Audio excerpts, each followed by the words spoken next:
90. Do not judge.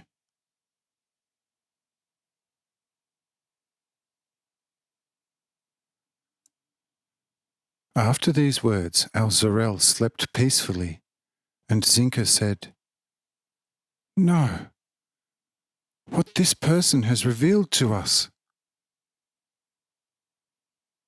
If all this is true, then we have received some knowledge of which any prophet hardly ever could have dreamt of.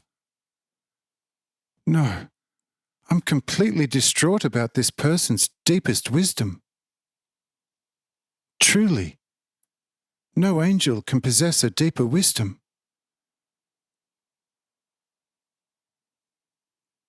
Says also Cyrenius, "Yes, this person must be helped, since so much of the highest wonders of your divine order have been revealed here. The revelations of Mathael were big and made me think. But what this Zorel has revealed to us is unheard of, nearly unbelievable and unthinkable, that such most inner depths of wisdom can be couched in human words and made clearly understandable. Briefly, I am completely beyond myself about this Zorel. If he could say this also in the following awakened state of the flesh, oh, I would place him on a throne, from which he could preach to the people the high truth, so that they all, with more certainty, achieved the true and perfect destination of their being and life.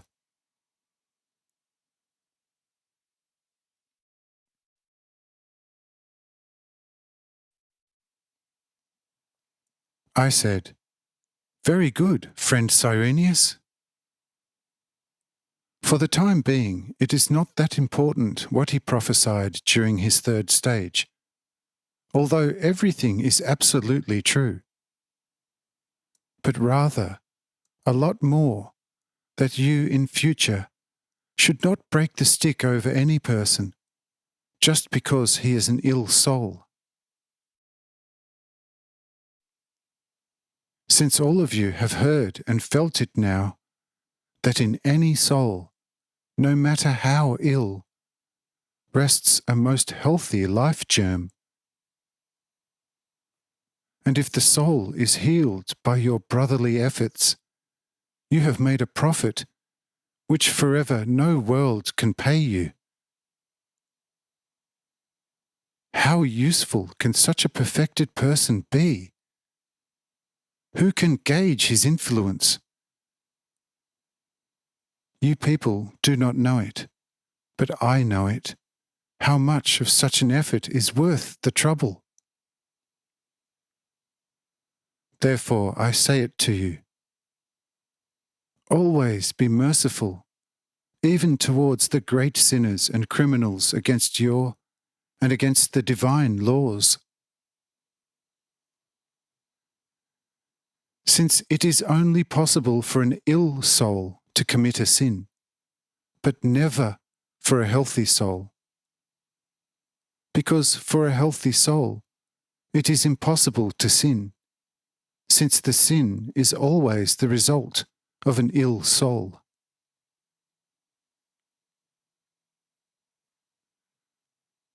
Who of you people can judge and punish a soul because she was violating one of my commandments, since you are all standing under the same law? One of the laws by me explicitly states that you should not judge anyone. If you judge one of your neighbours who have sinned against my laws, you also sin in the same measure against my law. But how can you, as being a sinner yourself, judge and condemn another sinner?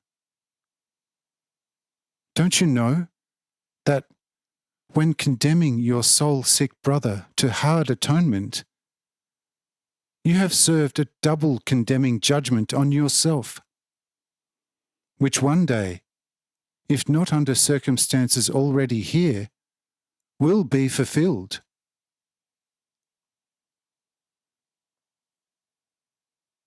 If somebody from you is a sinner, he should resign as a judge.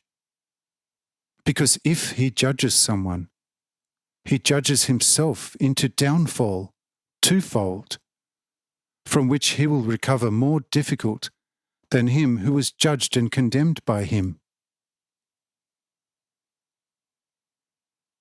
Can a blind man ever lead someone else and put him on the right path? Or can one deaf person tell another deaf person something about the harmonic effects of music, as it was practiced in the purest form by David? Or can one disabled person say to another, "Come here, you poor man, I will take you to the inn"? Will not soon both slip and fall into a ditch? Hence, remember this above all, not to judge anybody, and make sure that also those who one day will become your disciples take this to heart. Because by practicing this my teaching, you will make angels out of people. But through non-observance, you will create devils and judges against yourselves. It is true, nobody on this earth is perfect.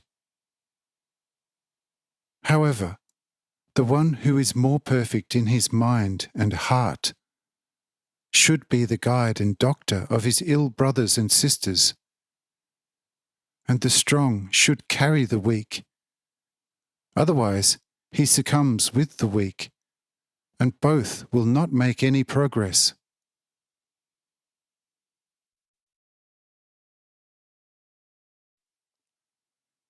So that you can recognize this from the ground in all truth, I have given you with this Zarel a tangible example, from which you can recognize how terribly wrong it is to judge a criminal according to your ways.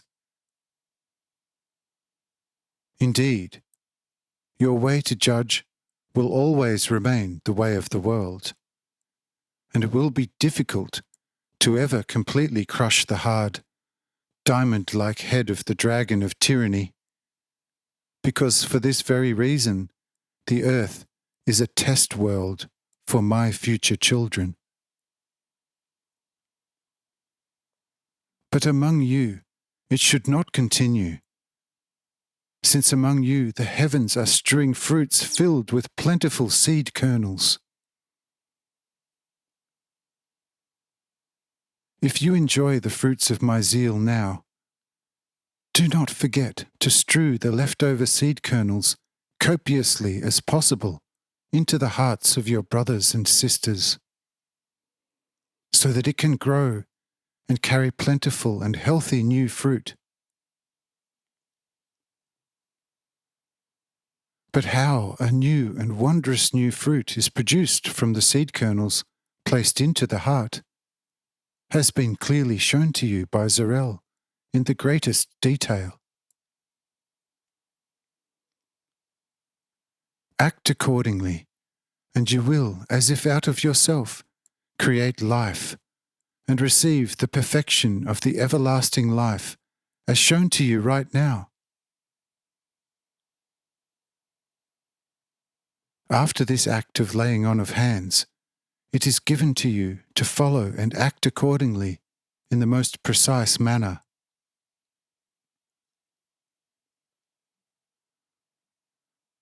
But now the time has come for you, Zinka, to lay your hands on Zarel in the opposite manner, so that he can wake up again.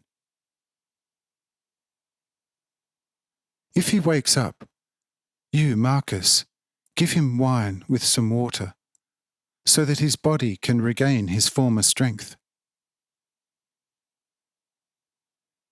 If he wakes up and starts talking like before, do not become annoyed, and do not remind him of anything what he has said during his rapturous state, because this could cause a bodily disadvantage in him. Do not laugh at him either, if he says something silly. In good time, you can guide him very gently towards me. But do not be too hasty. Otherwise, it could harm him for quite a long time. And now, Zinka, perform your duty, since Marcus has already returned with the wine and water.